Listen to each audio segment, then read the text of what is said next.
Hi there, Facebook land. I'm Michelle. I'm Jim. We're from a Teague of Your Own. You sure? Oh, man. Welcome to another Motivational Monday. Let's get motivated. Woohoo! Wow. All right, so it's just after 1. It's 11 o'clock somewhere. It is 11 o'clock somewhere out there in the mountain time, right? One of my friends, Jen Draper, she's there in Colorado. Our friend Chuck Dietz. He's in Colorado, Denver. Yeah, so. I mean, yeah. So it's 11 o'clock it's there. It's 11 o'clock their time. Yeah, we'll go with that. Yeah. Friends, we are in Orlando, and it's fun. It's craziness going on right now. And we're not at Disney. No. This is not Disney. This is not here. Disney. No. we are at the International Maxwell Certification. Yes. We're at the conference that John Maxwell holds twice a year. Twice a year. Yes. And we are surrounded by a lot of fun people. Yes. Who apparently don't realize we have a Facebook Live at 11 o'clock on Monday. Yeah, because, Or else they wouldn't have scheduled John Maxwell to speak. That's exactly right. At 11 o'clock on Monday morning. Yeah, and we couldn't just walk out on John. No, that would have been a little weird. Kind of rude. Dude, could you wait? Yeah. We got to go do this, and we'll be back in 20 minutes. So we're here with 2,000 of our closest friends, and we thought, what better topic to discuss today than who do you spend the good chunk of your time with? Yeah. So we spend a lot of time with a lot of these people. Oh my goodness. Yes. Yes. And somebody once said, you are the sum of the 5 people you spend the most time with. And I want you to think about, who are those people? Who are the people that you are spending the vast majority of your time with? Are they smarter than you? Are they more successful than you? Are they living the life that you want to live? Are they living your dream? Because if they aren't, it's wrong people. Why are you spending your time with them? And that's one of the things that becomes very evident when we come to IMC. Yes. And part of the reason why it took us so long to get to this live today is because literally as we're walking out and we're trying to get back so that we can record this, we're being stopped by people who know us, and they are successful people that we like to spend time with. Right.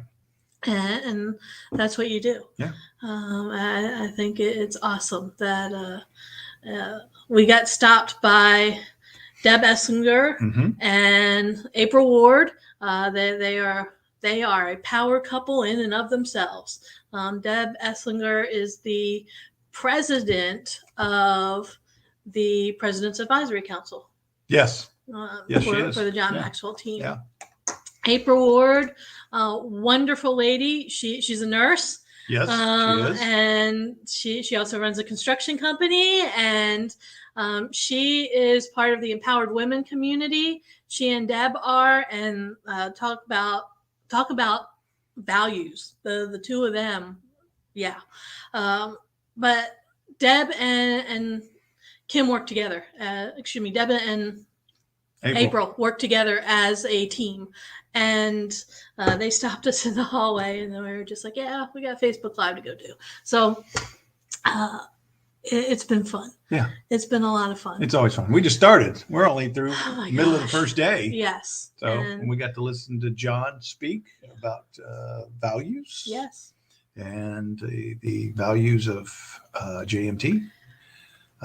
Which is soon to be rebranded. Yes. Yes. So we're going to find out all about that soon. This afternoon. Yes, this afternoon. And then the books that he has written, or mostly written, books. or sort of, I guess he wrote some of the last one he only wrote part of. Yeah. Change Your World. Not Change Your World. The Leadership Bible. Oh, no. I thought you were talking about the last book he wrote. No. I'm talking about the last book he talked about. The last book you talked about is indeed the Leadership Bible, and you're right. Yes, he didn't write the Bible. He made that very clear to us today, because somebody had asked him. Somebody asked him, "Did you write that?" No, He's not the John from the Bible. Yeah. He may be Wrong old, John. but he's not He's that not that old. old. No.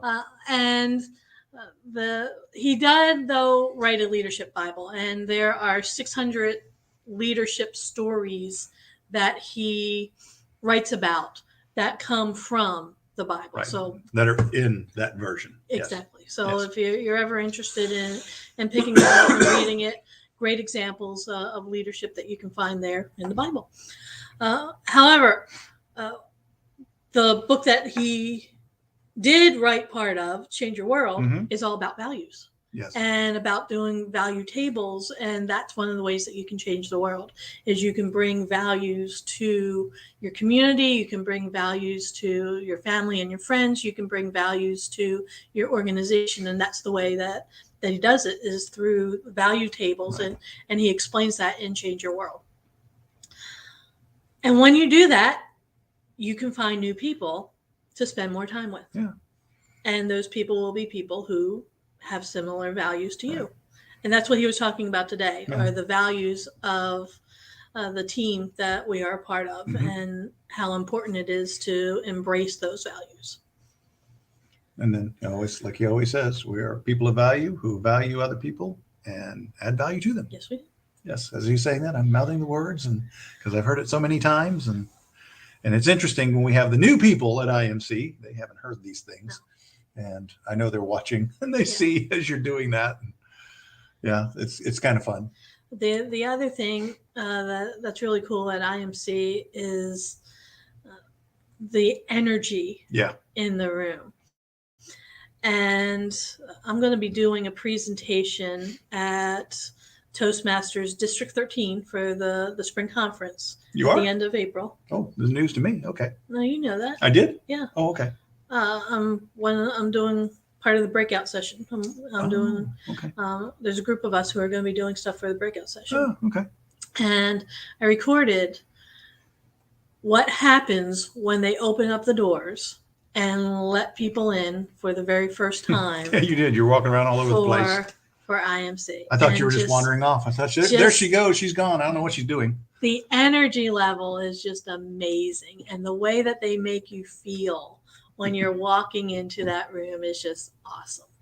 And that's part of the presentation I'm going to be giving is how to step up your presentations and how to step up how people feel when they walk into the room. Yeah. And that's part of it. And don't give away all of it, because some of them might want to join, and then they can have that experience, because it's the same experience that, well, for me, it was an amazing first time experience. You've experienced things similar, but for me, well, I'm not going to talk about it, but I will say that it was not what I expected. It was very different. It's fun. And yes, in a good way. So yes, very good way. It's so much fun. But I don't want to give it away. So, so this week we actually have some homework for you.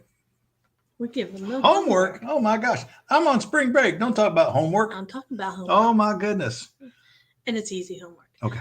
So what we want you to do is we want you to keep track of who you're spending most of your time with. Yeah. And look at those people and think about what's their attitude like. Do they have positive attitudes? Are they thinking about what could be? Do they come from that abundance mindset that we've talked about previously? Or maybe not. Maybe they're a little bit negative. Maybe they don't think, they think more in a scarcity mode. And right now, in this day and age, it's very easy to think in a scarcity mode. Oh my gosh, is it ever? When you see prices rising, when you see store shelves that don't have as much stuff on them, when things aren't like they used to be, it's very easy to get into a scarcity mindset. Right. Don't do it. Yeah, no, stay positive. Stay positive. Stay positive. So take a look at the people who you spend the most time with and take a look at their attitude. Are they positive? Are they an abundant mindset? How successful are they? Are they getting ready to do that thing that they might be ready to do? Yeah. Or are they actually doing it? Are they actually doing it? Are they living out what they want to live out? How successful are they? And if they're not as successful as you would like to be, all right, well, Maybe the reason why they're hanging out with you is because, you know, they're trying to role model after you. Possibility. However, you need to be around people whose level of success is higher than yours so that you have something to go after. Yeah. Right. Yeah. It's like I've heard, if you're you walk into a room and you're the most successful person in the room, you need to go find a new room. Yeah. And it's the same with being smart, Yes. and it's not just, you know, book intelligence and knowing things that you learned in school. It's wisdom and experience and what you've learned from life. Are you the smartest person in your group that you're hanging out with? Or are the 5 people that you're hanging out with smarter than you? I want to encourage you to hang out with people who are smarter than you. Please don't be the smartest person in the room, because then